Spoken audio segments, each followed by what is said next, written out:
It looks like the folks joining have slowed down a little bit, so we'll go ahead and get started. Welcome, everyone. It's great to have everyone here this evening to our second webinar in our winter webinar series this year. I think we have a great program lined up and a host of speakers, and so it should be a good program here this evening. A couple housekeeping things before we get started. Just to make sure everyone's internet connections, everything stays good. If you could keep your video turned off and your mics muted. And then at the end, if you'd like to ask a question, you're welcome to turn your video on, unmute yourself. And if you want to ask a question in person like that, or if you prefer, if you have a question as we go throughout the talks this evening, just type your question in the chat, and then we'll come back to it at the end and answer those questions after all of our speakers are done. So welcome to use either method. We do have a poll that will be at the very end. So hang tight at the end. We'll put that poll up just to get some feedback from everybody there. And we are recording tonight's presentation, and the recording will be posted on our Small Ruminant Extension webpage for you to review in a few days. It'll probably take me a few days to get that posted. And our past webinars are posted there as well. So if you need to catch up from previous webinars, you're welcome to check out our website, and you should be able to find more information there. Just a couple introductions. I'm Andrew Weaver. I'm the Small Ruminant Specialist here at NC State. We have with us some other members of our Small Ruminant Extension Work Group. We've got Adam Long, Brandon Hartman, Johnny Rogers is here. I think that's the core group of us that are on right now. If I'm missing anyone else, I apologize. And we've got a great group of speakers. So without further ado, to kick things off, we have Isabel Etienne Richards from New York, and they're going to give you some background information on their operation and their breeding season management, and then we'll move on to our next speaker. So you guys are welcome to start sharing your slides here, and I'll turn the floor over to you. All righty. Thank you very much. Good evening, everybody. My name is Isabel Richards. I'm here with my husband, Etienne. I drew the short straw, so I'll be doing the talking, but he'll be here for questions too. Okay, so we farm in central New York. We have about 150 acres, of which 80 is in pasture and the rest is in woods. And we're working slowly on developing those woods into grazable areas. We have registered Catawdens that are enrolled in NSIP, and we lamb about 165 ewes a year. We lamb once a year in mid-March, and we are 100% grass-fed. We don't creep feed our lambs. We just have perennial pastures during the grazing season and then hay for the sheep over the winter. We sell finished lambs, and our customer likes them to be at least 90 pounds, and they're usually that size in September or October. We sell some feeder lambs, some breeding stock, and the rest of the lambs go to the livestock auction. So just a little bit of information about our environment to explain why we do things the way that we do them. So we're in plant hardiness zone 5B, which just basically means that perennial plants need to be able to tolerate -15 Fahrenheit over the winter to survive here. Our grazing season runs from mid-April through November, and our sheep are out on pasture 24/7 during that time. And we do daily moves. We just keep moving them every day to new grass. We mainly have cool season grasses, also some legumes and forbs, and some of our pastures have browse for the ewes, which they really enjoy. So usually it's nice and cool April through July, so our cool season grasses grow really well. But then once we hit mid-July, usually it gets too hot for the cool season grasses to grow well. And we have a period through August where we don't really have growing forages. And then once September comes around, it cools down again and the cool season grasses get going again. In general, because it's cooler here in the spring, we get a lot of accumulation of worm eggs and immature larvae on the pasture, but it's not really warm enough for them to develop into infective larvae. So usually we kind of get a parasite explosion in July when it suddenly gets warm enough. So what we see is we start seeing FAMACHA scores that go up, and then usually about a week or so after that, we see that our fecal egg counts start going up.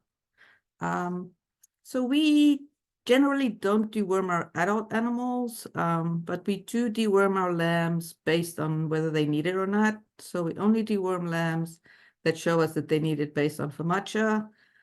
Fecal egg count for NSIP, we do feed 2 fecal egg counts over the summer, about a month apart, and we will deworm the lambs with high fecal egg counts, and then also the lambs that don't grow as well as their peers do.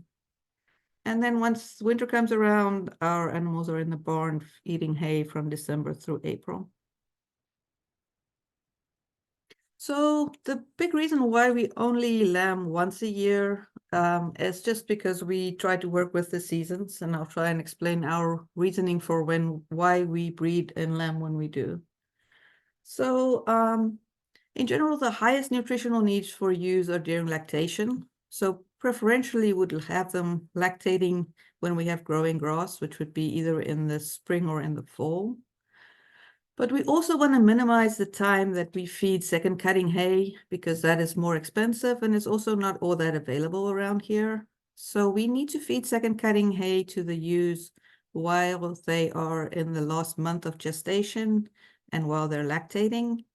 If we were to lamb in the fall, we would have to feed the growing lambs second cutting hay too, which would be really hard to do because we can't source that much, and also our barn really can't handle all that many animals. So spring would be a good time for us to lamb. Then also we want to finish lambing in the barn because we don't use guard animals.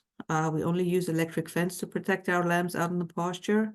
So we don't want to tempt the coyotes. It's better to finish lambing in the barn. And then ideally, when we have this parasite explosion in July, we want our lambs to be a little older. If they're really young at that time, I think it will hit them really much harder. So we don't want to lamb too late. If we would lamb in May or in June, our lambs would be really young. We also want to make sure we get all non-breeding animals off the farm before we start feeding hay in the winter. And we don't want to finish lambs during that period in July and August when the grass is not growing. We want growing pasture for that. And we also don't want to breed in the barn. Mostly for logistics, it's kind of hard to separate the breeding groups in there. So if we look at the answers to all those questions, the best time for us to lamb is in March. And to be able to do that, we need to breed in October. So over the years, we have tried a few reproductive tools, and some of them have worked better for us and some of them have not worked so good for us. So flushing is if you increase the energy in a ewe's diet in the last few weeks leading up to breeding. Works well for ewes in below average body condition score, and you can get a 10 to 20% increase in your lambing rate by doing that. And however, does not work very good for ewes that are already in good body condition score, and it doesn't work for lambs. So we definitely have an increase in the energy that our ewes get in their pasture because the grass starts growing again in September. But I'm not sure that our body condition of our ewes are really conducive to flashing. So if you look at this graph, it is the body condition score for our ewes over the years. And you can see on the right-hand side, the legend is here for the different colors, which body condition score that corresponds to. So initially, we definitely had more thinner ewes at breeding. But as time goes by, we've gotten better management-wise. So you can see for this past year's lambing, our average ewe body condition score was 4 at breeding, which really shouldn't be responding much to flashing. One thing we have to keep an eye on is if we call for bad body condition score, we don't necessarily select for ewes for fat ewes. And it's something you need to keep an eye on, because if your ewes would get too fat, they actually decrease in production again. This is our lambing rate by age of ewe by year. So we always evaluate our ewes by age group, and that's just because the 1 year and 2 year old ewes are still growing while they are producing. So you would expect them to not produce as well as the adult ewes do. So if we evaluate them by age group, it's much easier to pick out the yearling ewes that are doing well in the yearling group and the 2 year old group and the adult group, rather than trying to compare them all to each other in the same group. So I have a few graphs comparing ewe groups, and you always see that the blue is the 1 year old ewes, which are the ewe lambs that were bred at 7 months old, lambing at a year old. Then we have the 2 year olds, and then in gray we have the adults. So we want to maintain at least a 200% lambing rate, and we've never had a problem maintaining that. So it's not something that we push really hard for. Then something that we do that does help our lambing rate is we breed at the ideal time of year.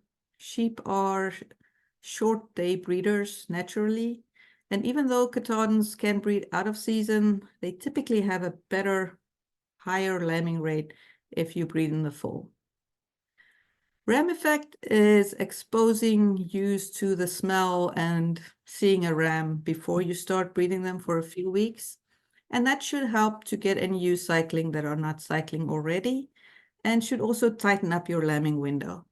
So that is something we did religiously the first few years that we were farming, and we stopped doing that in 2021. So looking at our lambs, the blue is a year that we did use ram effect, and the orange is a year that we didn't use ram effect. So we're just looking at how many lambs are born per day. And this at the bottom, you can just see those are the days of our whole lambing season. So in general, with ram effect, we get a little bit of a bunching up at the front and get more lambs born in the first few days of lambing. But overall, our lambing season isn't really longer if we don't use ram effect compared to using it. Seeing as it's just me and Etienne lambing out the ewes, it's actually a little nicer for us if it is a little more spread out throughout the lambing season. So we decided to stop doing ram effect. And then the other thing we do is we use rams with higher PSC EBVs. Scrotal circumference EBV is positively correlated with earlier sexual development. And we want to breed our ewe lambs at 7 months old, and we want to use a few homegrown ram lambs every year. So if whatever we can do to help those guys reach sexual maturity earlier is beneficial for us. So we definitely try and use rams with higher PSC EBVs, and their offspring, sons and daughters, should both reach sexual maturity earlier. And then about 2 weeks before we start breeding, we just double check on our decisions of which ewes we are not going to breed. So we check ewe udders at weaning and call the ones that have funky udders. But sometimes you get a ewe that develops subclinical mastitis after weaning, or a ewe that just kind of missed the trailer when you were shipping them out, or that had a drug withdrawal or something that you didn't send her away at weaning. So it's always good for us to check pre-breeding and just make sure that we are not breeding ewes that will lamb in with funky udders. We do body condition score, and the ewes need to be in at least a 2.5 body condition score. Otherwise, we're not going to breed them. And then we make notes as we go through the year of things that qualify ewes for culling. And we always make sure, once we make our final decisions about which ewes we're thinking of breeding, that we look through our notes. You can see on the right-hand side here, we just use this description bar in Ranch Manager to make notes, so that we'll remember to call ewes that we need to, just because if something happens in April, it's hard to remember that you still need to do that once you get to October. We do weigh all the ewes, and that's basically our reference weight for the ewes.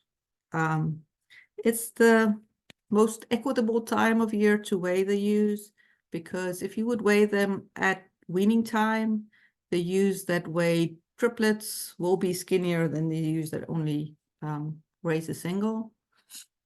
Same thing if you would weigh them while they're pregnant. So for us, we weigh pre-breeding, they've had enough time to recover after weaning, and everybody should be on a level playing field. And we use that weight for to submit data for hogget weight EBVs, so we can keep an eye on the adult weight of our animals. And we also calculate a ewe efficiency score using this weight. If a ewe lambs next year and she weans her lambs, we add up all the pounds of all the lambs that she weans and divide that through her weight at breeding. And obviously, the higher the number is, the more efficient she is. She's weaning more pounds per pound of her own body weight. So for our ewe lambs, we breed them at 7 months old, and we want them to lamb at 1 year old. And about 90% of our ewe lambs are able to get pregnant. We do a final weight and body condition score on them 2 weeks before breeding, and the ones that don't make weight or body condition score don't get bred. And then we deworm the ewe lambs that we keep for breeding. And part of our selection process for keeping replacements, it definitely counts in your favor if you didn't need deworming going through the summer. So in most cases, most of the ewe lambs that end up here have never been dewormed before, but this is the reason why we deworm them. So I used to do fecal air counts on the ewes and ewe lambs at lambing, and it's natural for them to lose some of their natural parasite resistance around lambing. But if you look at this chart on the left, you can see that the ewe lambs definitely have substantially higher average fecal air counts than the adult ewes do. But if you look at the right, the scale here only goes up to 2. So all of the ewes and the ewe lambs only had 1 or 2 FAMACHA scores. So we definitely don't see an indication that they need deworming based on their FAMACHA scores. But if you look at their actual fecal air counts, they aren't doing so well.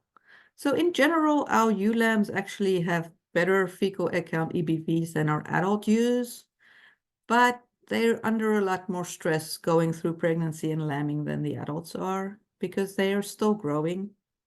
The other thing that we do is we don't separate out our ewe lambs and we don't feed them separately through pregnancy. They kind of just have to hang out in the barn and compete with the adult ewes for food and everything. So they are under some stress, and it just seems like a good thing to give them a little bit of a boost by deworming them before we breed them. The other benefit is I like using a combination of valbazin and prohibit for deworming, and I can't use valbazin on them if they're pregnant. So it just works out well to deworm them before we breed them. We just, as we decide who we're going to breed, put the ewe lambs in with the adult ewes in groups. We don't breed them separately. We don't treat them separately at all during breeding. They just have to act like the adult ewes. And we breed between 30 and 50 ewe lambs a year. And we realize that we do give up some production by breeding so many ewe lambs, just because they have smaller lambs and they have less milk than adults do. So in the short term, we're definitely getting smaller lambs out of our ewe lambs than we would have out of breeding an adult ewe, but they should be our best genetics, and we're investing in the future by breeding them.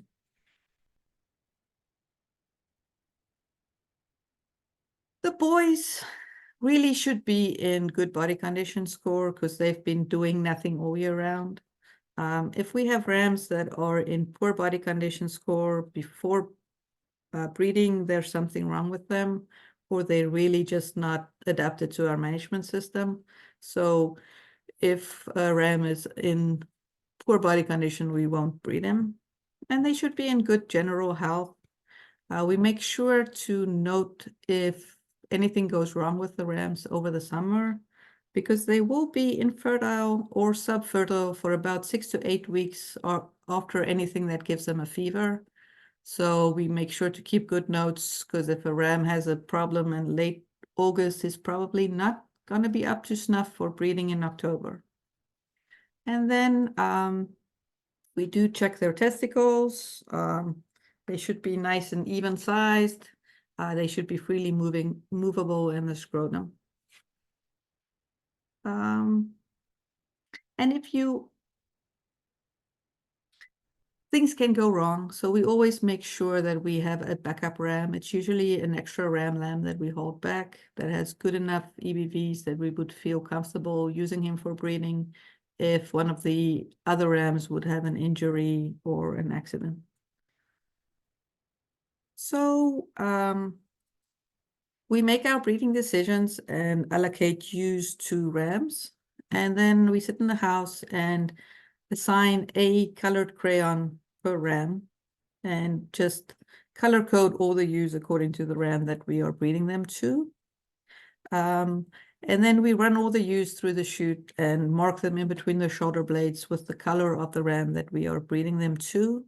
And the next day we will also mark the rams with the corresponding color. And that just enables us when they're out in the pasture breeding to easily see if somebody ends up in a group where they're not supposed to be. We really haven't had problems with rams changing groups, but we do on occasion get a ewe that decides she likes the ram next door better. If that happens, we just make sure that we note the date that she changed groups and which ram she moved to. That way we make sure we keep parentage straight. So we always do multiple breeding groups. We usually end up having 6 or 7. We try for less, but somehow we always end up with more.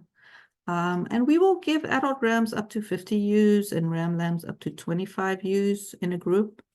And we just breed for 34 days, which is 2 17-day estrus cycles for a ewe.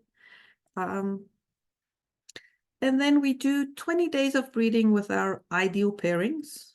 And then we take those rams out and put a different cleanup ram in, wearing a harness for another 14 days. And that gives us a little bit of insurance. We do note every day which ewes get marked by the cleanup guy. And we check and see if there is any particular rams ewes that are being marked by the cleanup ram. We've never had that, but if we would see that we get multiple ewes out of the same ram being marked by the cleanup ram, we would probably leave the cleanup ram in there for longer, because obviously that guy wasn't as fertile as he should have been. So we breed out in pasture. We have a 20-acre field, a rectangular field that we breed in, and we can do 6 groups just marching down this pasture. And it takes us about 20 days to get from the one end to the other. If we have some rams that have much bigger groups than other rams, we just adjust the width of the paddocks that we use. We use electro netting. We use the taller Premier 1 netting that comes in 100-foot lengths, and we just use 2 sets of those in between the groups of sheep, and we just march down here in 200-foot increments, and we move every 3 days. You usually have about 3 days worth of food for them in one spot. We use step-ins and polywire at the front and the back, and just to keep them in. And then we share water containers between 2 groups of sheep. We just move this front divider forward a little bit, enough to put the water bowl in there, and then polywire across it to keep them from jumping over. We also share mineral feeders between them. One group gets it in the morning, the other group gets it in the afternoon, because it is important to make sure we keep up with mineral nutrition. In early pregnancy, those little lambs definitely need it. And then boys will be boys. Once you take them out from the ewes, they'll be in a bad mood and try and do bad things to each other. So we usually just put them in the livestock trailer. They can wrestle it out for a day or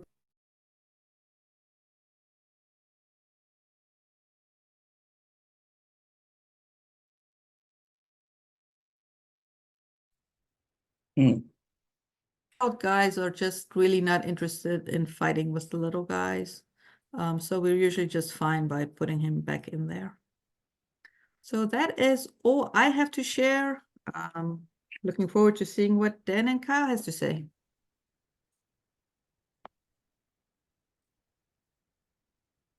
I really appreciate that. Thanks for sharing. I wrote down a few notes there to of things that I stood out to me. So that was really good. Appreciate that. We're gonna switch gears over to Dan Turner. Dan and his wife raise sheep up in Pennsylvania. And so Dan, did you want to share your screen? Yeah, let me see what I've got here. I don't have, I apologize, I don't have anything near what Isabel and Etienne have come up with. As some people know, I just got back from Denver 2 days later than expected, but I've got a few things that we can hopefully work with here. And just really a chat on what it is that that we're doing. So I have just, sorry about that. Well, Dan's getting that pulled up. Just one more reminder. If you haven't put your location in the chat, or if you just joined us, throw in the chat where you're from. It'd be great to kind of keep track of that. So far, I can say we have representation from 16 states and Canada. So that's pretty cool. It's always great to see folks. It's of course great to have our North Carolina folks, but it's pretty cool to see individuals from other states around the country as well, and even internationally. So appreciate you joining us tonight. And so, yeah, just throw your state, or if you want to put your town on there, welcome to. And I'll turn the floor back over to Dan. Let's see what happens here. I got 2 screens I'm working with, so.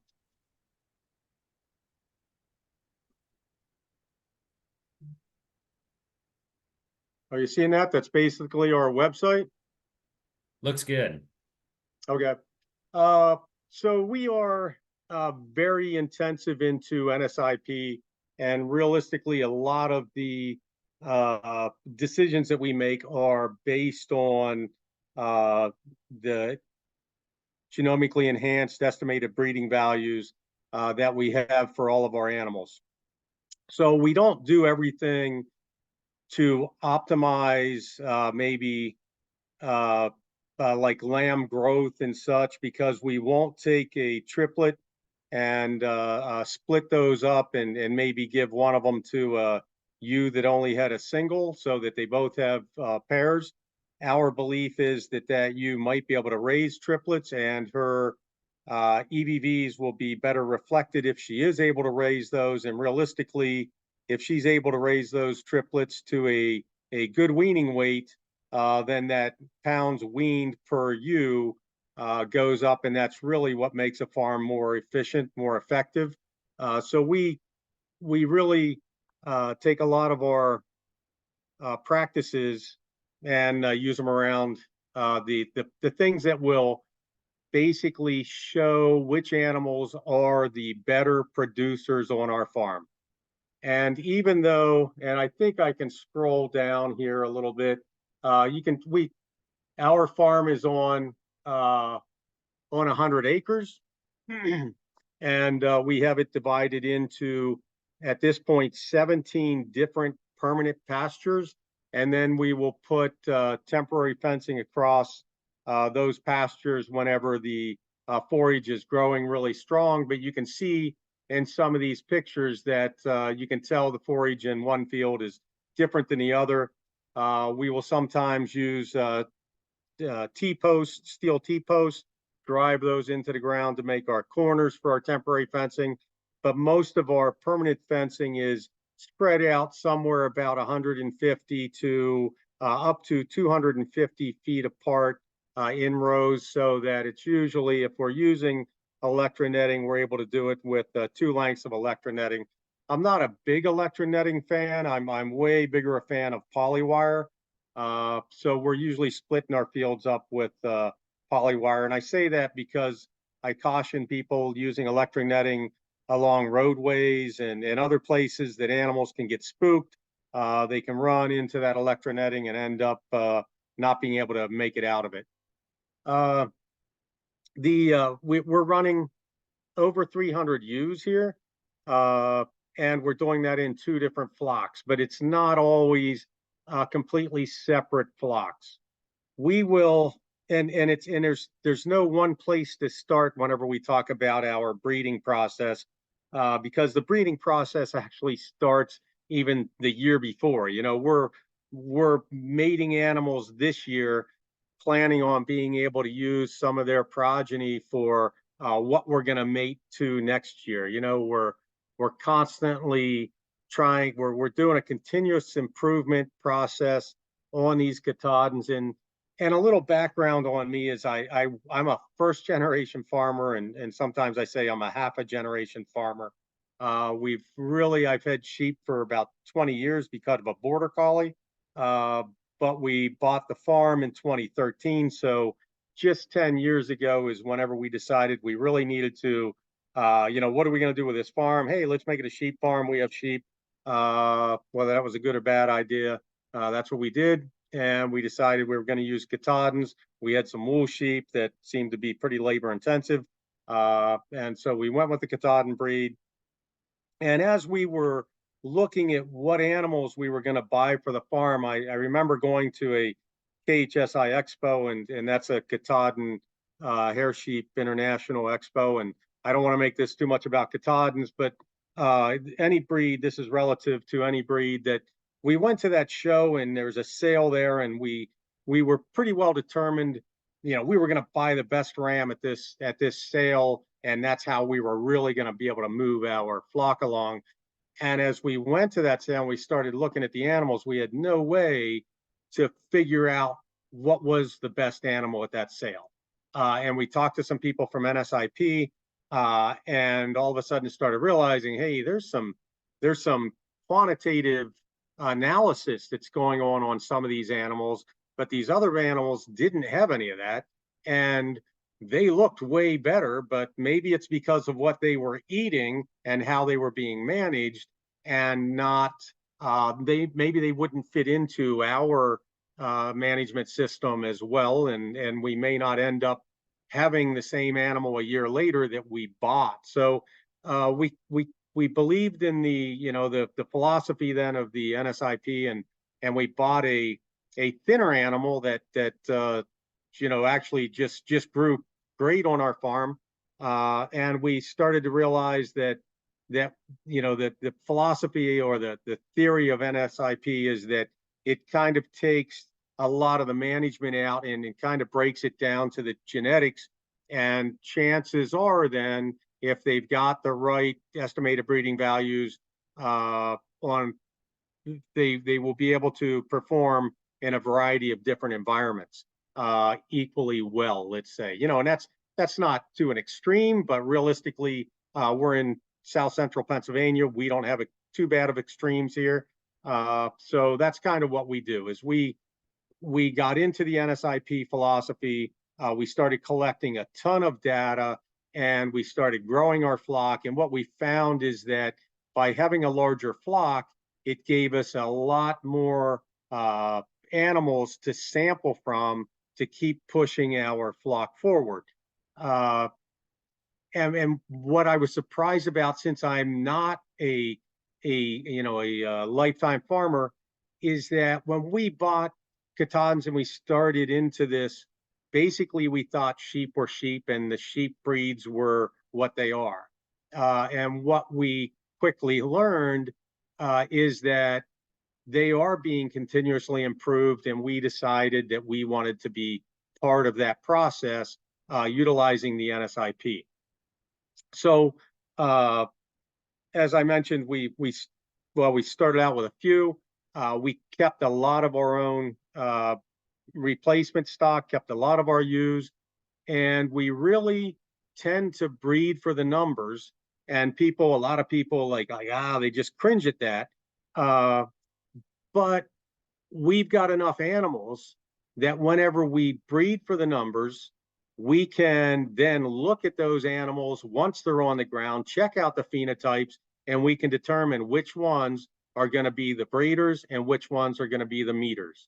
And so it doesn't affect us very negatively. Now, if we pull out a ram that we're, oh, look at these numbers, he's going to be great. Well, we had one this year that was probably one of our top three.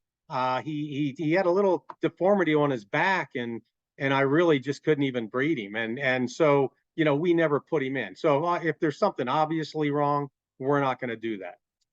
We have a lot of the same practices that Isabel and Etienne have. They did a great job with their charts. They keep a ton of data. We have the data. We don't have the analysis. So I really like seeing the charts and graphs that you guys come up with. The way we do, like whenever we're into our breeding program, we realize that, you know, there's a lot of working backwards whenever you're managing sheep. So we're going to want to lamb somewhere in mid-February. Now, we used to lamb later, but we have put up a nice sized barn that is 156 feet by with enclosed porches. It's 90 feet wide. So that gives us a lot of basically inside real estate that we can work our animals in. We used to lamb 100% out in the fields. Variety of issues from ice freezing on top of snow and the lambs sliding to the bottom of the hill. And then we would find them a day or two later. You know, we also lamb times when we were lambing in fields with peepers and tree frogs. And that they were so loud that we couldn't talk to each other whenever we were out working the lambs. And we ended up with more orphans that year than ever. And I'm positive it had to do with the environment, that the peepers and tree frogs were so loud that the lambs could not find their mothers. And so there's, you know, different things that we've kind of run up against along the way. And we've determined that mid-February, right around Valentine's Day, is where we want to start lambing. It's still really cold, but being indoors, we can deal with it. We back that up to mid-September. That's whenever we're going to be sending the boys in with the girls. And then we back that up a little bit because we do a bit of flushing. So we'll start 30 days ahead of that with some flushing. And generally what we're doing is we're feeding about a pound per head, maybe at first about a pound of a 16% protein pellet. And then we will creep that up to where they're at about 2 pounds per head, maybe a pound and a half really, over those 30 days. And but 2 weeks into that, we do have a teaser. So we'll have a group of, say, what do we have? 250 ewes all together in a group. And sometimes what we'll do is we'll split them into 3. And I think that's what we did this year. So the other thing about raising sheep, I think for most people, especially myself being relatively young, or not me being young, but my experience being not very old of experience, is that we will continuously try different things each year. So what we'll do is we'll determine our breeding groups, and I'll get into that a little bit. And then we will split it into 3 different breeding groups, since we've got maybe, I think we had 260 ewes this fall that we were going to breed. So we split that into thirds, and you get a little over 80 animals. So then you start with 80 and you run them through that process of the flushing and the teasing. And then the other group of 80 joins 2 weeks behind. And so then the other group joins 2 weeks behind that. And as they're joining, then the first group is going to get split off and go into their breeding groups. And we will do, I think we did 6 or 7 breeding groups this year. And we will use rams that are yearlings, that were just born. We, just as Isabel said, we use 7-month-old ewe lambs. We will expose 7-month-old ewe lambs. We will also use 7-month-old ram lambs in those breeding groups. And a big reason we do that is because they are our latest genetics. We people say, how many? Yeah, but how many ewes can a young lamb cover? Years ago, I bought a ram lamb from Virginia Tech, ram test sale, brought him home. I went out to the barn the next morning, and this expensive ram was nowhere to be found. About a half hour later, I found him in a group of 43 ewes. And within 15 minutes, I figured out, well, I guess that is his breeding group. And I didn't know what to do about that. Fences sometimes just can't be tall enough. But he impregnated all 43 of those ewes within a 3-week window. And that was a ram lamb. So from that experience, I believe that a good ram lamb can handle up to 30 ewes, even when he is about 7 to 8 months old. But I don't plan on that all the time. We will utilize that ram lamb in those breeding groups. And so just to clarify, what we're doing is we're marching 3 groups, one right behind the other, 2 weeks apart. So we will take that first group, split those 80, let's say that we're using, let's say it was 70, we've got 7 rams, we'll split 10 ewes into each ram, and they get those for that 2-week period. And we'll put a marking harness on the ram, on each ram, and then we will, as we go out to the field, because we're going to keep supplementing those ewes through this breeding process. And we'll go out into the field each day, and that's where they are. They're all in different fields. And we will mark down, we have a sheet of paper of who's in what field, and we'll mark down when they get marked. What we do about separating our breeding groups is we never put 2 mature rams side by side in breeding groups, just with a fence between them. They will fight across the fence, they'll fight across gates. But we found that if we use a yearling ram and a mature ram, we don't get that fighting going on across the fences. So we'll alternate them, and we strategically place the rams with their girls so that so the rams can concentrate on the girls and not be sidetracked by wanting to fight other rams. We do a single ram breeding group all the time in the fall, and we'll just keep marching that process through until everybody, all of our 260, 70 ewes are into their breeding groups. We will let those breeding groups go generally for about 35 days, maybe 40 days. And at that point, we will then condense half of our groups, pull the rams, and then we have 2 cleanup rams we're going to use. One stays in one of the combined groups of girls, and one is in the other combined groups of girls. And the cleanup rams are always the older rams. Because those ram lambs may not get the job done. They're not proven yet. And some people have the philosophy, hey, if my girls don't get bred in the first cycle, I move them on. Well, it's not always your girls. Sometimes it's your rams. So, we're not here to just make our lives easier. We're here. Basically, we need lambs on the ground. We need to be able to have lambs to sell.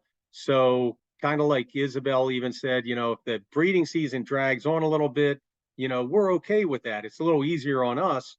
And I'm okay with that because lambs can be sold. I need to be able to sell those lambs. So I would rather have late lambs than no lambs. So anyway, we'll break into those 2 big groups then of, say, 140 animals in each group with 1 guy in there, and we'll let him in for 20 to 25 days, and then we'll pull those 2 rams out. And now the girls are all in 1 big flock. Some years we'll keep them split up into 2 or 3 flocks. And at that point, that's like a really easy time on the farm. Those girls go into maintenance mode. We just basically they're still grazing, maybe, and they're eating a basic nutritional forage. I make a certain amount of our own hay. We graze a lot, and I also buy in hay.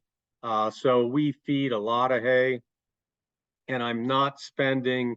I stop the pellets as soon as basically whenever we go to split into those cleanup groups. There's no more supplementation being going on. Now we just want those girls to be able to maintain, because they don't need a lot of nutrition, while they're just in that mid-gestation period. We will bring the vet in and do a pregnancy scan, and that's quite a day for going through about 260 ewes. We just did that. Out of the 260, there were 230 that scanned pregnant. However, there were probably 25 that had just been recently marked by the cleanup rams.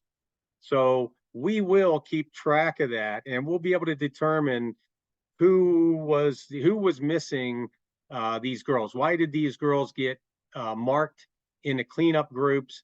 And maybe it was excusable that it was a ram lamb, and as long as that ram lamb's performance wasn't really terrible, then he may reserve his spot for next year. We'll take a look at anybody that doesn't perform well, but we've never really had to kick anyone out for underperforming. Although every year there is a difference, and I believe, and I think it's a proven fact, that some rams just are more fertile than others, or they have the ability to help the embryo go to fruition. I'm not a biologist by any stretch, but there tends to be, every year we have a certain number of lambs per ram, and certain rams always come out better than others. So that's kind of what we do with our breeding process, using a lot of numbers. And let's see if I can get wanted to see if this will come over onto. Are you able to see that? I got a spreadsheet up. Yep, we can see it. Okay, so this is actually this is a process after we've used a tool called cheaptools.com that was made by a guy up in New York. I think his wife's name's Isabel, and he's a large database analyst and just a smart guy. So we will use NSIP to sort out EBVs. Then we do some color coding on, if we don't want any animals to have less than this EBV, we mark all those EBVs at that point are lower red. If we want them like, hey, these are really good EBVs, then we mark those as green. Anything that's in the middle is not marked. And then we, as you can see on the left, we've got we've got the first ewe there in the first column. Her last number's 304. We're matching her up with 7 different rams, or actually 6 different rams, which are in the column C there under ram. And we're looking at the EBVs out across those other columns for different traits. And you can see that some of them are red, and it's like, wow, gee, that's a loser. Those red columns happen to be fecal egg counts, which we do like them to be not red if possible. And this is how we do our selection on this. Realistically, we would look at this and we might say, you know what, we're going to take ram 189 that we have lightly colored blue there, or we would take the ram down a couple 190, and we would say that's who we're going to breed them to. We also, in column D, have the inbreed coefficient, and we will utilize that to sort them out as well. We're also using other things, such as we're using codon 171, TMEM 154, which is for OPP resistance, and we're using myostatin. So there's so much that goes into this breeding planning that we spend days and days analyzing all this data before we pull the trigger to say, okay, here's the rams that are going with these ewes. And then you've got one great ram. Hey, he's going to go breed everybody, but you just can't do that. So we've got to make those selections on, who's going to get, how many, and we're just trying to always push our flock higher in quality, and we're really trying to make a better sheep for the for the whole Katahdin breed, actually. So I've chewed up a lot of time. Hopefully have given you some idea of what we're doing. It's a pretty intense process.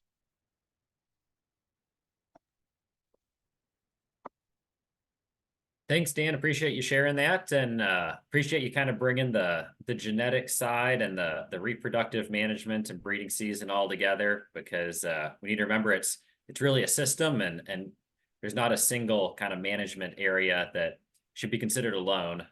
Rather, think about how it all works together. So thanks for kind of pointing that out and giving us some examples on what works for you and your operation, and hopefully some of the folks on here can learn from that and maybe try something new on their operation. So thanks again for sharing.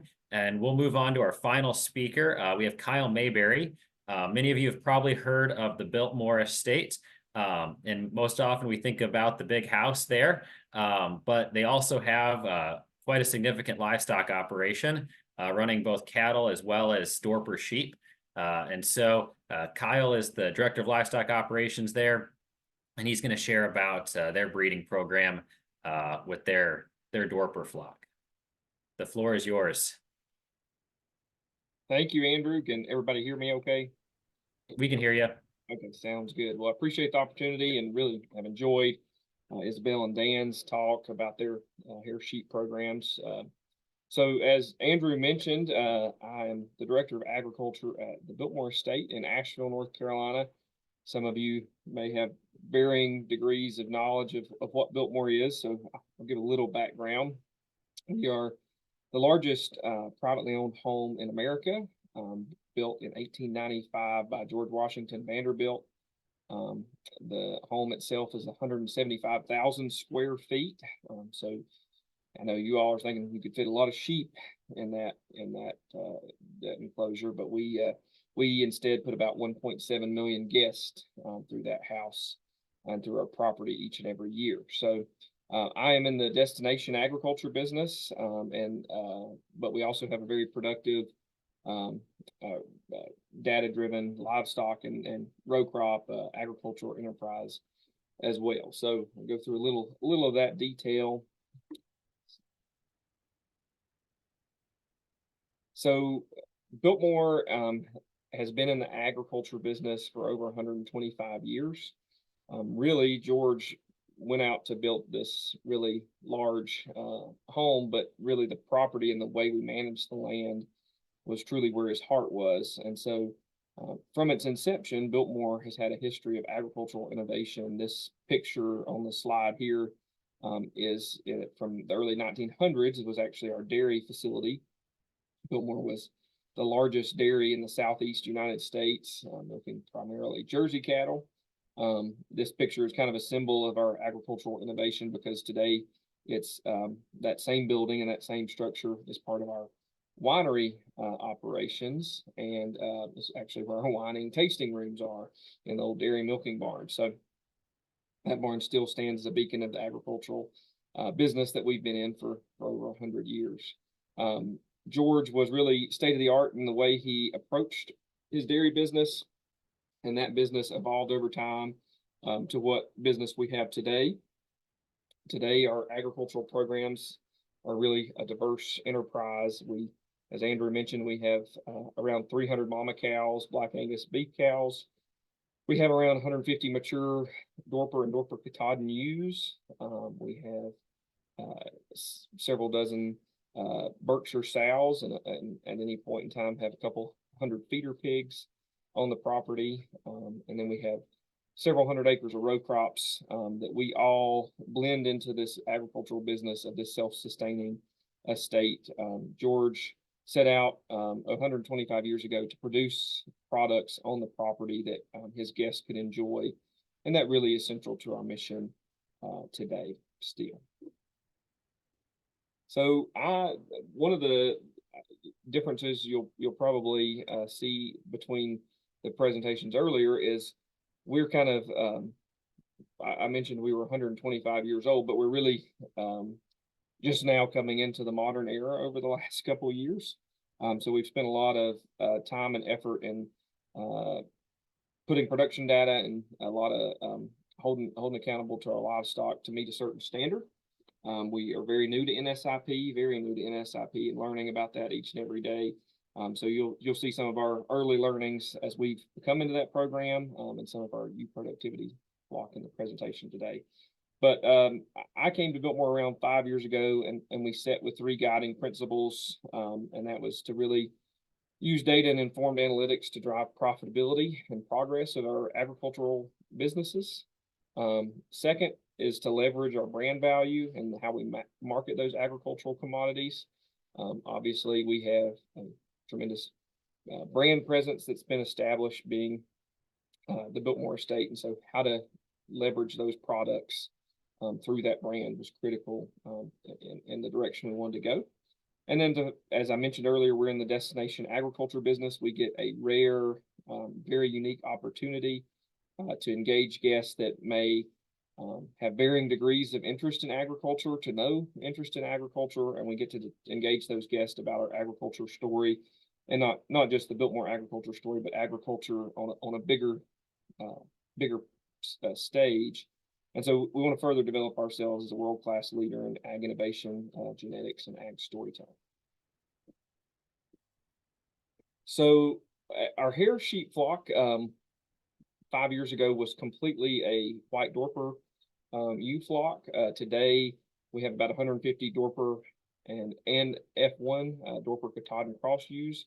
All those sheep are enrolled in NSIP. As you probably all know, the Dorper breed originated in South Africa. We have about 4 mature rams that we use to cover those ewes. At any given time, we'll have about 40 yearling ewes, and we supply just over 120 animals to our field to table program each year in our restaurants. That is our bread and butter. That is our main objective. And our program is to deliver the highest quality product we can to our chefs. We have 8 restaurants on the property. And so we want to, whether it be our beef program, our lamb program, or our pork programs, we want to deliver as consistent and a year-round high quality product to those restaurants and to our guests as we possibly can. That also leads us to be spring and fall lambing season, so we can have that product on a more year-round calendar basis instead of selling a lot of lambs at one time. So we spring and fall lamb, and I'm going to spend a little time talking about some of the strategies we have around that. In addition to the agriculture operations, in my role at Biltmore, I also work with our entire natural resources programs, which involves, we have a 13-acre, 1.7 megawatt solar field that we graze our sheep in. And that's a really controlled grazing system.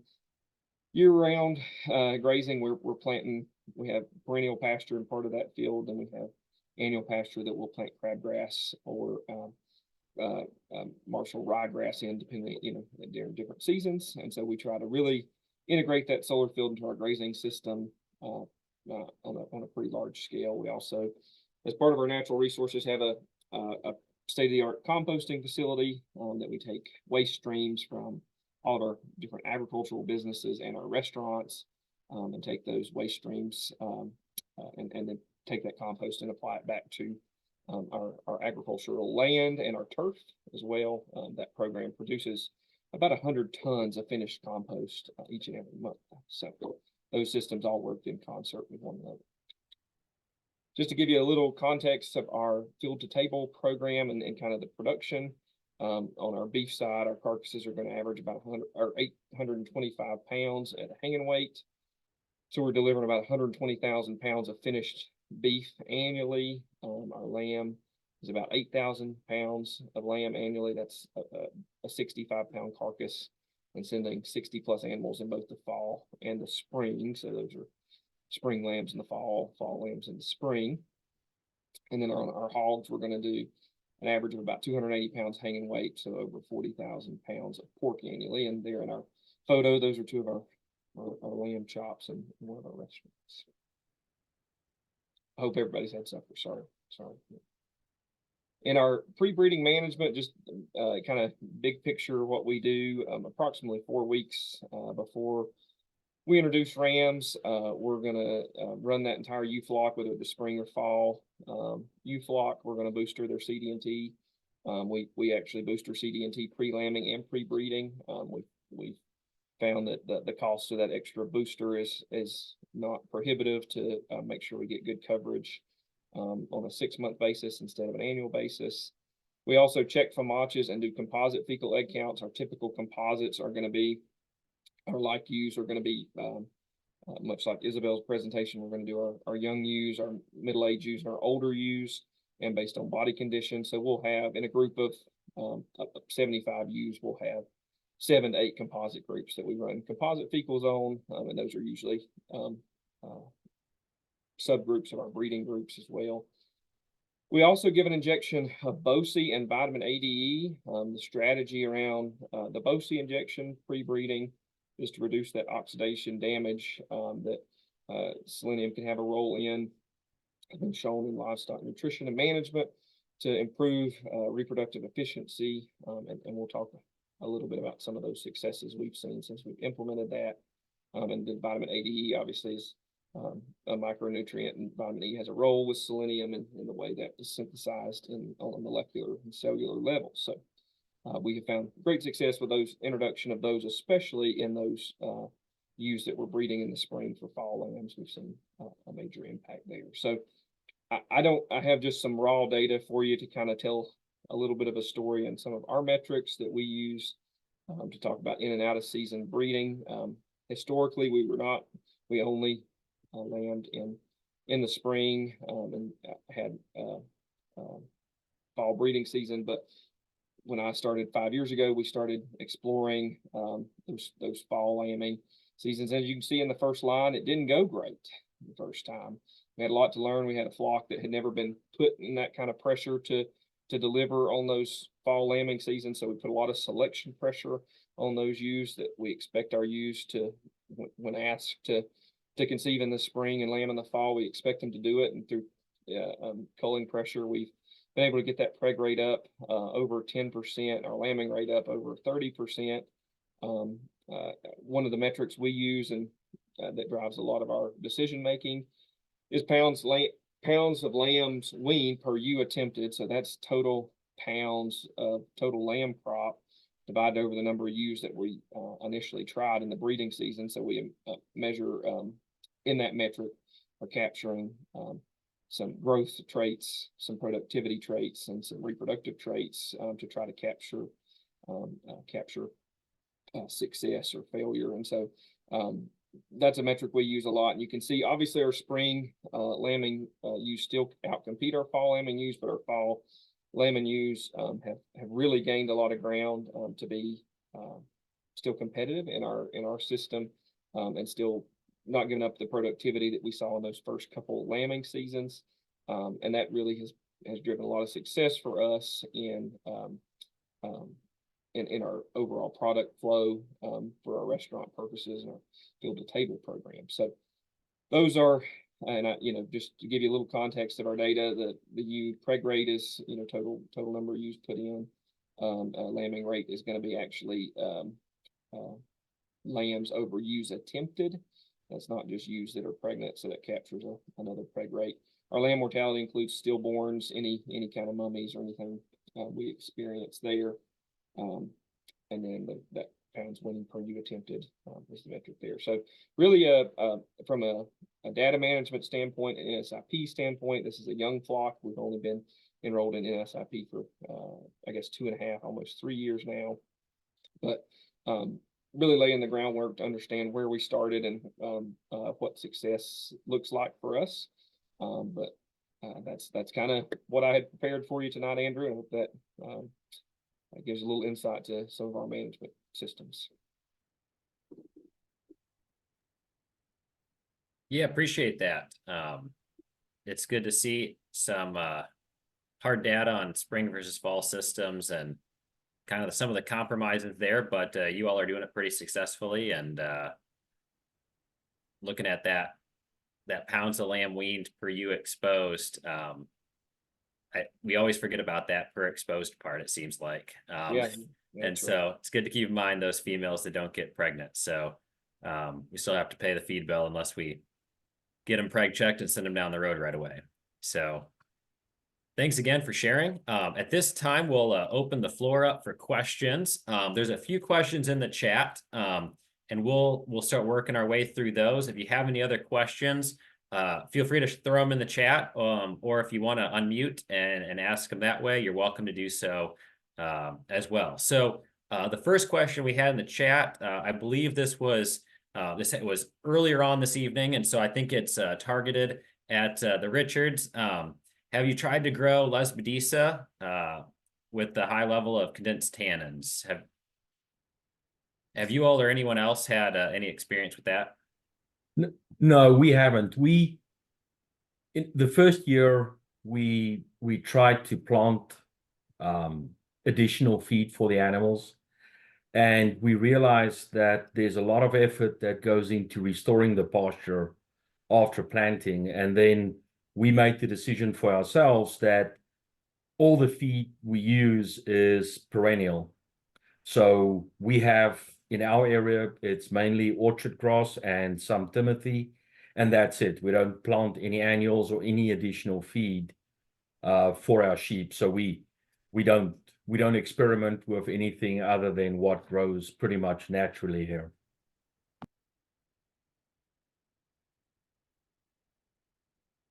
Have any of the other speakers had any attempts with Lesbodisa or any other maybe annual forages to maybe use around your breeding season or just extend the grazing season? Well, not with the Lesbodisas, and I would imagine that basically is in reference to helping with parasites, and one of the things about us is that we even don't even intentionally rotate our grazing because we want to challenge our animals because of the NSIP thing with a certain amount of exposure to parasites. But we have done some fall grazing with radishes and some peas and stuff like that. You can definitely extend your grazing into the wintertime, with doing an early fall planting of some cover crops, and I've got some people that are doing that very successfully.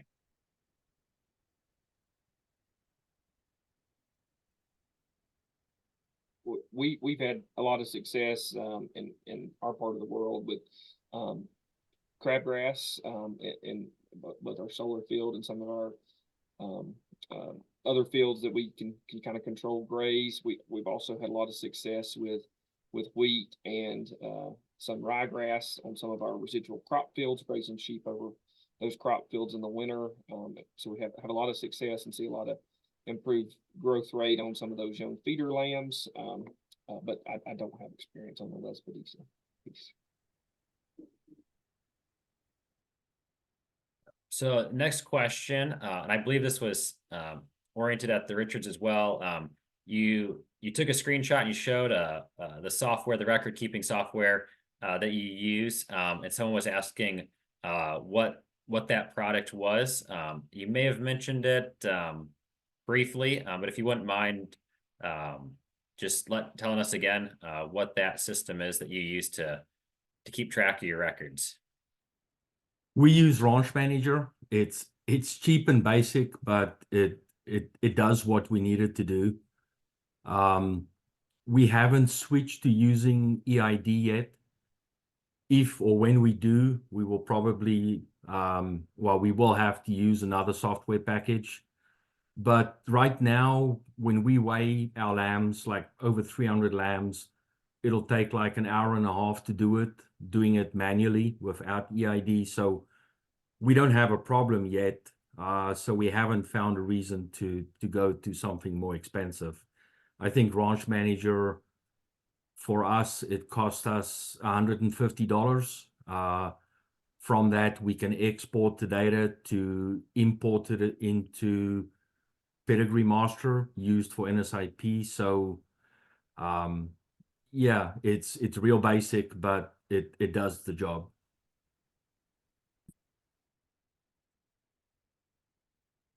And before I forget, I am going to launch the poll here. If you wouldn't mind taking a moment to answer that. And we'll just get a little bit of feedback from everybody. And while that's going on, hopefully you all can see that. We'll keep working our way through some questions. So the next question, do you guys find that some breeds are slower maturing in terms of ram lambs being able to cover the same number of ewes? I know some of you may have experience with more than one breed. If you have any thoughts on that or perspective on maybe any differences you've observed?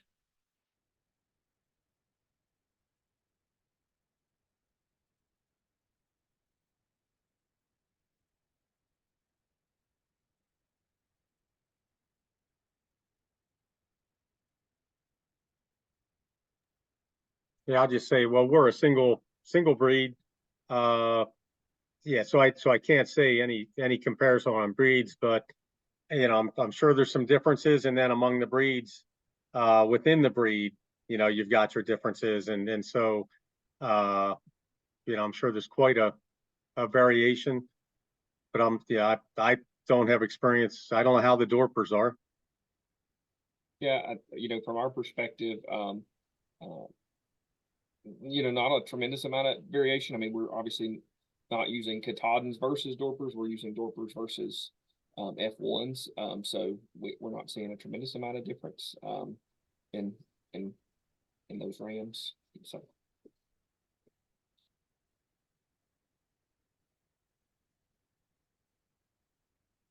There's another question that was on the chat here. How should we house our rams in the off season? Are they rotating behind the rest of the flock or in their own permanent paddocks for the time they are not breeding?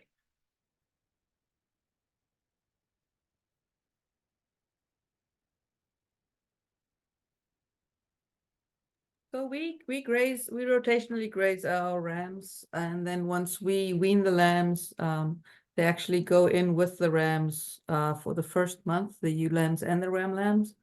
And then after a month, we take the ewe lambs out and put them back with the ewes, and the ram lambs stay with the rams. So we have a nice big group that are just grazing together rotationally through the farm. Yeah, whenever we were first getting started, we just left. We had one ram, and we just left him in with the flock, and we just had lambs all through the year. You know, it was just kind of fun. So I do tell people that if they don't have and maybe only have one ram, you know, if you don't mind, then just let him roam with the flock, and you'll have some fall lambs, you'll have some spring lambs. At a certain point, you need to switch him out. But now we take our rams, and as Isabel said about putting them in a trailer, we'll put them in, you know, some people refer to it as ram jail whenever you pull them out from the breeding groups, because they've really got a lot of frogginess left in them. And so you close them up pretty tight, and make sure they don't get a good running start at each other, you know, until they calm down and make friends. Then we'll put them in a pasture pretty much by themselves and try and keep them away from the girls. And they just pal around, and actually we barely even rotate them because the older Katahdins aren't the ones that are going to get the worms. Our rams, I don't know that I've ever had a mature ram be negatively affected by parasites. So we just keep them in a pasture that's able to just sustain them, and we just almost forget about them until maybe that month before breeding, and just as we're getting ready to flush the girls, we start getting the rams back up into shape.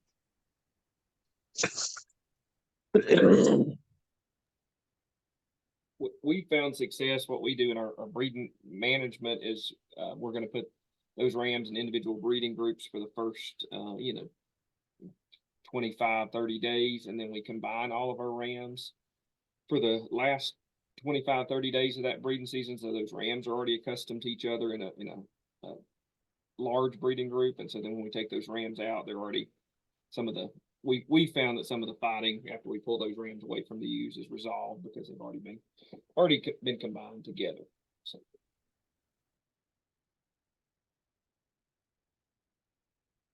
Yeah, the rams are always a challenge because they're a pretty significant investment, obviously have a big impact on the future of your operation. But at the same time, we really only put them to use for maybe a month and a half or 2 months out of the year, unless we've got multiple different lambing groups, like some of you have discussed. So that's a question I get a lot, and appreciate you all chiming in on your thoughts as it relates to that.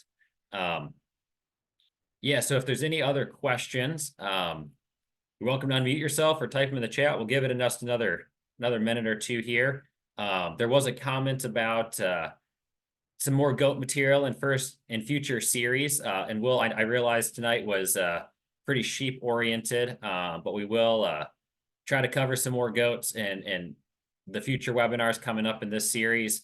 I will say that I think a lot of the concepts that were discussed this evening are all applicable to goats.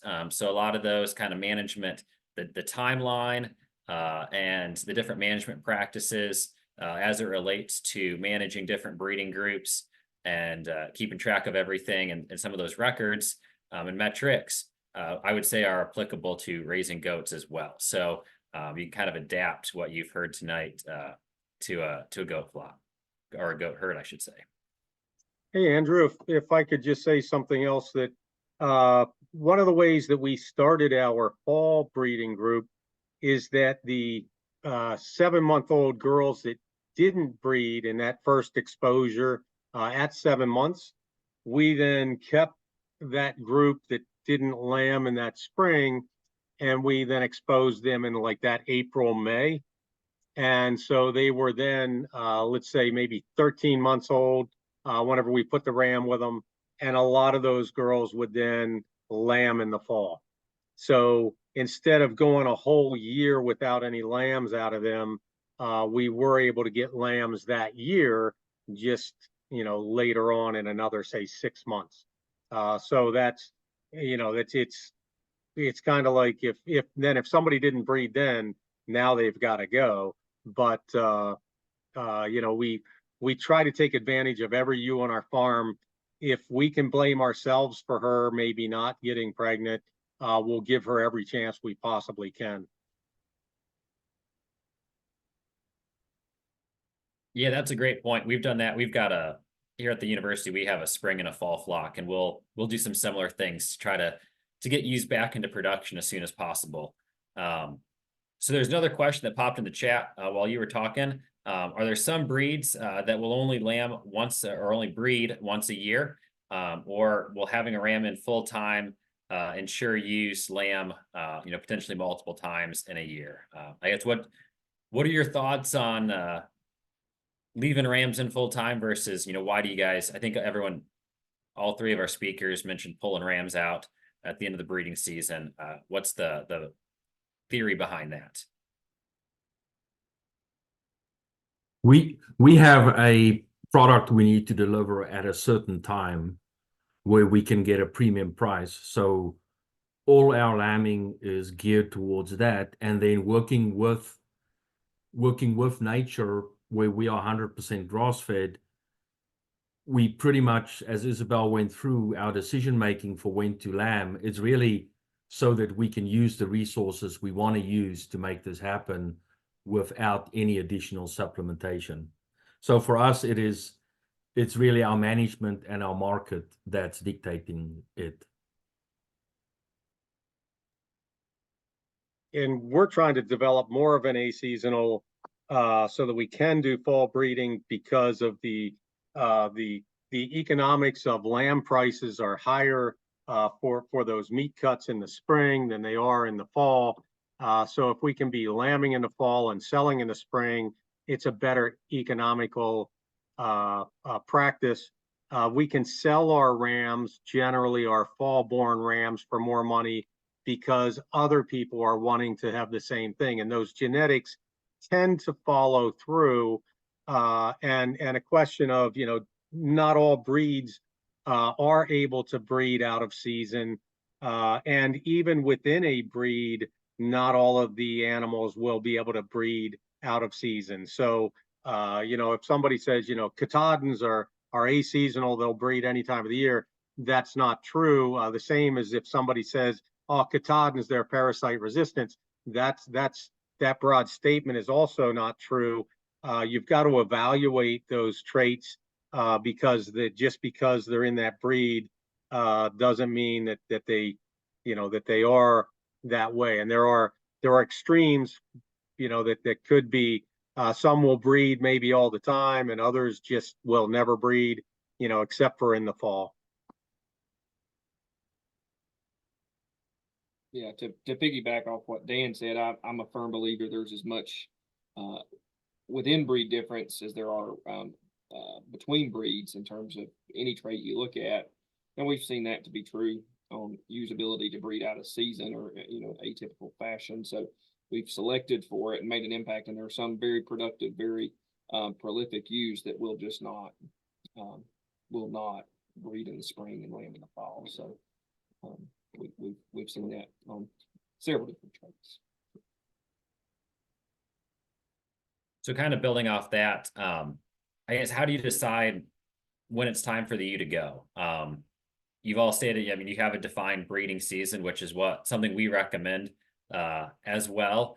Have that defined breeding season, even if it's a defined breeding season, multiple times during the year. But when do you call it quits? When does a ewe, Dan mentioned if she doesn't breed in the fall, maybe keeping her over the winter, exposing her again in the spring to kind of shorten that interval. But when do we pull the plug on her, and when is it maybe not worth keeping her around? So for us, for ewes, if the ewe doesn't get pregnant and we do pregnancy scanning, she has to go as quickly as we can, because it costs us about $90 plus to take a ewe through the winter here, feeding hay. So the sooner we can get her off, if she didn't take, the better. We don't want to take a chance on a ewe for another year if she did not lamb, because for us, lambing once a year, if she doesn't lamb the next time, then you've wasted 2 years on her, and we only have so many spots as far as how many ewes we can keep on our farm. For rams, if the ram is good and we won't cause too much inbreeding, we will keep using that ram. We keep track of the pedigrees of the ewes and the rams, so we can check inbreeding on our pairings, and we wouldn't do pairings that has too high inbreeding. So as long as they're good and they perform, that's great. If we develop better genetics that can outperform it, we will then, if the replacements have proved themselves, we will then replace the rams out. So for a ram, we'll keep him as long as he doesn't have problems, doesn't have outbred himself in terms of daughters we've used or kept, and then as long as he is better than anything else we have that's proven. And if I could add to that, even if she just has a single, next year you expect she's going to twin, and if she singles again, she's got to go. It's like, and honestly, most people, whenever I'll sell that for breeding stock, and sure enough, everybody gets twins, and that's okay. Good for them. I want them to, but I need girls that are going to twin at least the second year, if not the first year. And we really go for prolificacy and prefer to have those twins hit the ground, and it has to be the second year, if not the first. Yeah, for us, we have a restaurant that serves 100,000 shepherd's pies a year. And that's a really good destination for our open ewes. So we put them in that direction pretty quickly. We don't keep any open ewes. And to Dan's point, by the third year, you know, we're expecting a ewe to be averaging, you know, a twinning rate. So we're getting pretty hard on them at that point. But for us, we don't keep open ewes. And I think Etienne already alluded to this. So there was a question about how many seasons do you use a ram until you swap them out?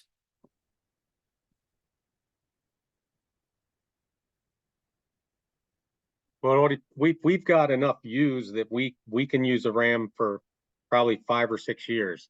It takes, you know, that keeping track of everybody to make sure that you're not getting that inbred coefficient up too high. But rams have a tough life. They really do beat up on each other. And you know, we've had some rams that are, as Isabel said, you better have somebody in the bullpen ready to go, because we've had rams that just couldn't make it through a breeding season. They blew a shoulder, blew a hip, you know, just weren't able to keep up with the ewes, and they were only 5 or 6 years old. You know, and they just beat on each other, I think, is part of the problem. A lot of people, I'll tell them whenever they buy like a starter flock, use him for 2 years. But then you've got to do something for him, unless you've got a big group of girls to change him out on. You know, you don't want to get too carried away on that.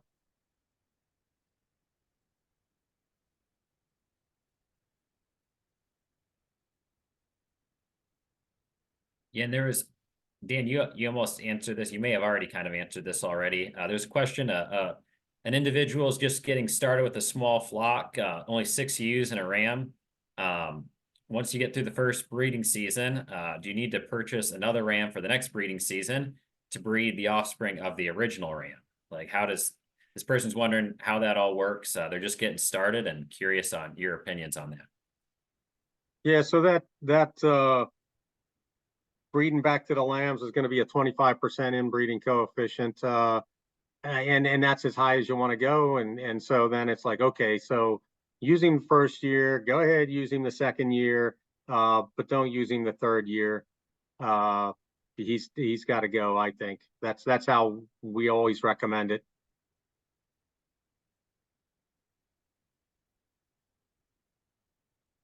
Bring somebody in that's not related at all if you can. That's, you know, if you got a small flock, that's what you got to do. And so you're going to see some of the, you know, the good genes and the bad genes may stack up. So, you know, you might end up with some great lambs and some bad lambs, and that's, or everybody's average. You know, it's you're not committing to sin.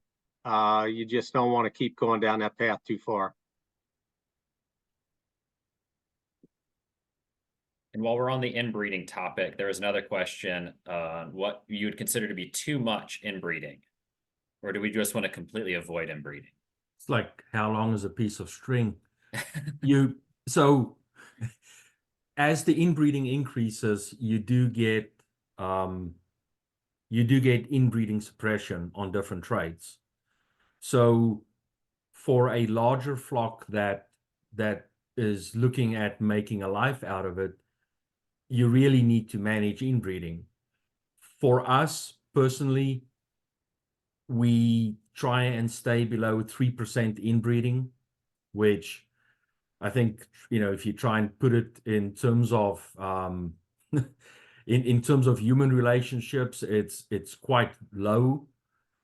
We would sometimes go higher if we really need to, but we try and stay at a maximum of 3% inbreeding for our flock. And it's difficult to do on a small scale if you don't have software that calculates the inbreeding for you, because looking at 160 or so pedigrees is difficult to gauge, you know, how related the animals are to each other.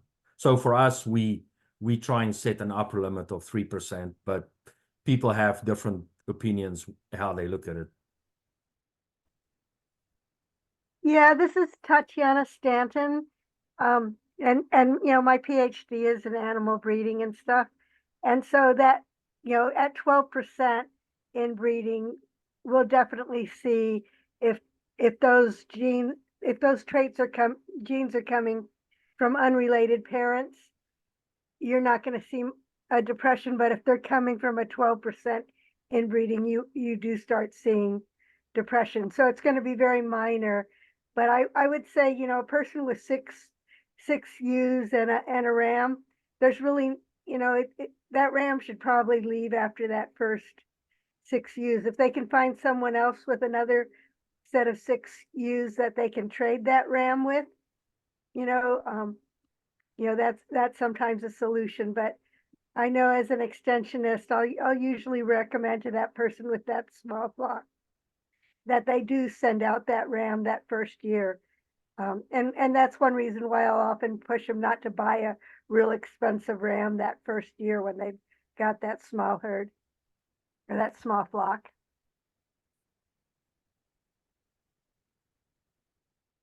Yeah, thanks for chiming in there. Dan, I saw you unmuted. Do you have some thoughts Well, on yeah. that?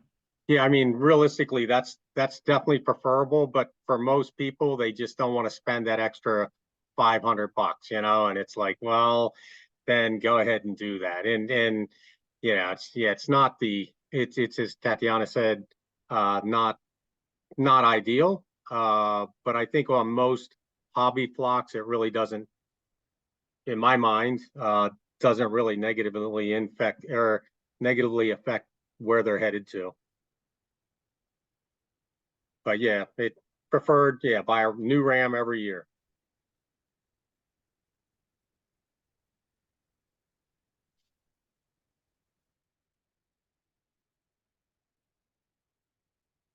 And then back to, I think most of you mentioned it, but just to kind of reiterate, there was a question about how many cycles you leave your rams in for, how many days before you pull them, what's your cutoff? I think I heard a few different approaches, but if you wouldn't mind, I think that's a really great point. And ultimately, if we're talking about the breeding season needs to start and it needs to stop at a defined point. And so I think that's really a kind of a great take-home message, and some thoughts on how long is that breeding season, that defined period. So we do 34 days, which is 2 cycles. We like to get done with lambing at some time, and you kind of gonna lamb a few days longer than what you breed for. And the other thing is for NSIP, if they all lamb within 34 days, that all our lambs can be in the same contemporary group, which gives us a lot better data. Yeah, and the lambs are of the similar age, so they've got the same kind of issues. You manage them the same way. Whereas if you've got some younger lambs and some really older lambs mixed in, there might be things that the older lambs spread that affect the younger lambs, and you start to have the different age groups affect each other if they are managed together.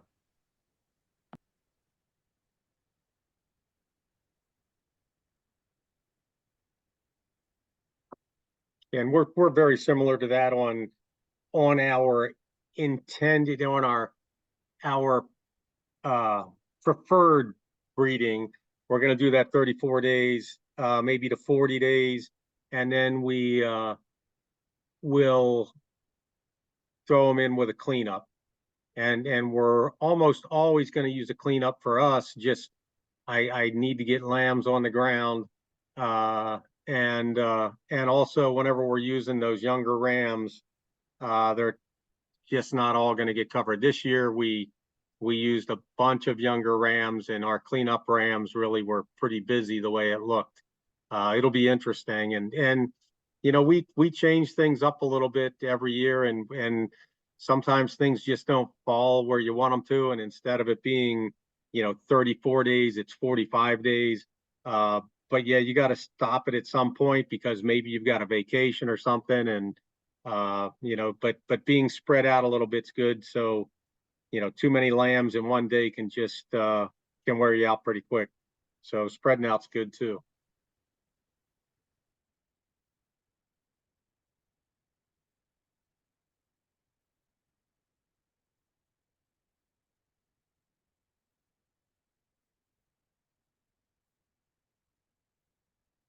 I think I've gotten through all the questions in the chat. We'll give it another minute here. If there are any last minute questions, feel free to type it in the chat or unmute yourself if you'd like to do that.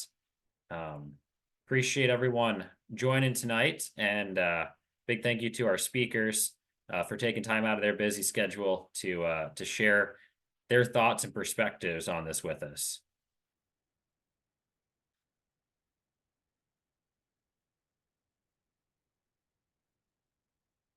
There's someone put a good comment there in the chat. There's a question about biowerma. I don't want to get too off topic today, but maybe just a quick yes, no, or quick thought on biowerma. It's too expensive. Yeah, Biltmore can't afford that either.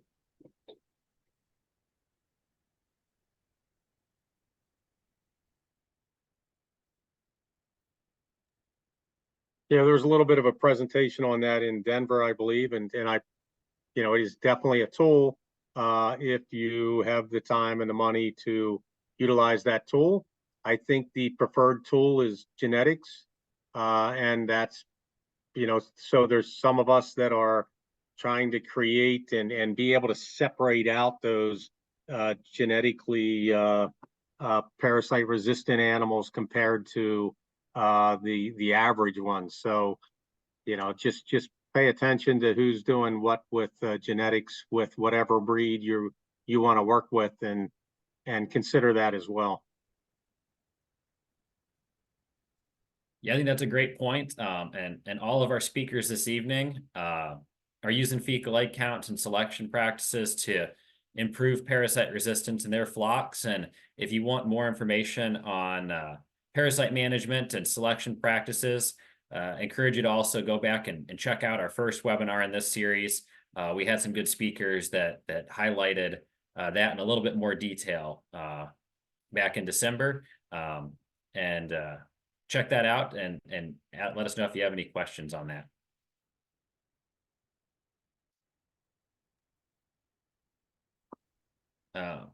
There was one more question that popped in here. Does anyone forage test their pastures, especially in the fall prior to breeding, or test their hay that they're going to feed late pregnancy ewes? Do you use any of that analysis, that forage feed data, to maybe pair up pastures or hay with specific production stages? Yeah, if I can answer that. Funny thing is, like I said, I've been doing this for like 10 years, and I remember sitting through a seminar about 8 years ago, maybe 7, and listening to forage analysis and how to put that into your ration planner, make sure that during the different stages of pregnancy and whether she's going to be having a single, a twin, or a triplet, then I'm like, oh my God, I'm just going to feed them hay, man. This is way too much for me. Even taking fecal egg counts, pulling blood, all those things are just way over my head. And then the next thing you know, it's just a natural step. And yeah, now, it's like for Christmas, I need a hay tester. So I've got my own little core sampler, and we send samples in. We get it analyzed. It's not a science, because there's some variety in your hay crop, and if I'm buying hay in, or just different things that affect it. But it is good to know, and then you can use a ration spreadsheet, like Maryland has. I think that's probably one a lot of people use, to be able to say, hey, I need my pellets, and I can call my mill and get my pellets changed a little bit, or I'll just keep the pellets the same, but I need to up the poundage that I'm feeding those animals to compensate for less than adequate nutrition in that hay. So yeah, it's not difficult. You should be able to go to your extension agent and be able to borrow a core sampler, and there's a certain way to do it proper. So don't just take a claw hammer and rip some hay off of each bale. You want to actually be able to core down in and be able to get good samples, and send those into a lab, and and see what they have to say. It's it's $30 or whatever, plus your freight. But whenever you think about it, if you're buying any type of feed in, that $30 really isn't much at all. I've even sampled the pellets that I'm buying to make sure they're the right protein level that I'm paying for. We also sample hay mostly for diagnostic purposes. So when you look at, we take birth weights on all the lambs. At that point, you start to see how things went. And if you know that your hay was good, then you know you've got some kind of other problem that you need to address. Whereas if you know your hay is perhaps not as good as you would wanted it, you know to expect a little bit less and plan your season accordingly to still create the product you want.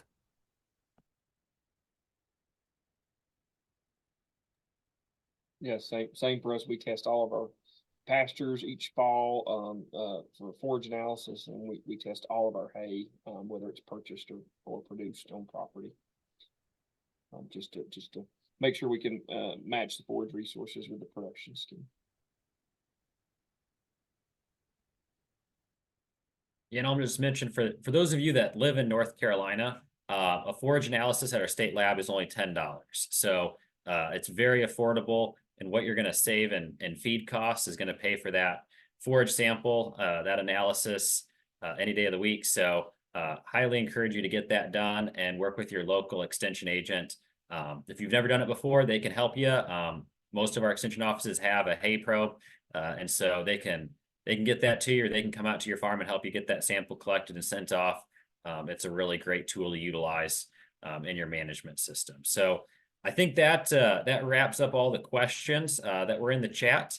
Again, thank you very much to all of our speakers for joining us this evening, and I really appreciate you sharing a glimpse into your operation and how you make your system work. And I think there's a lot to learn and adapt to our own operations. And so really appreciate you guys sharing this evening. Thanks to everybody for joining us. Again, these webinars will be posted. We'll have a link to them available on our website. And so more information will be coming soon. If you have not signed up for our future webinars, next month we've got a great webinar on nutrition and forage management. I'm really looking forward to that one. And we've got, well, our final webinar will be in March. So a couple more webinars here in the series. Hope you can join us for those. And until then, if you're lambing, hope that goes well. Stay warm in this cold weather, and everyone have a good evening.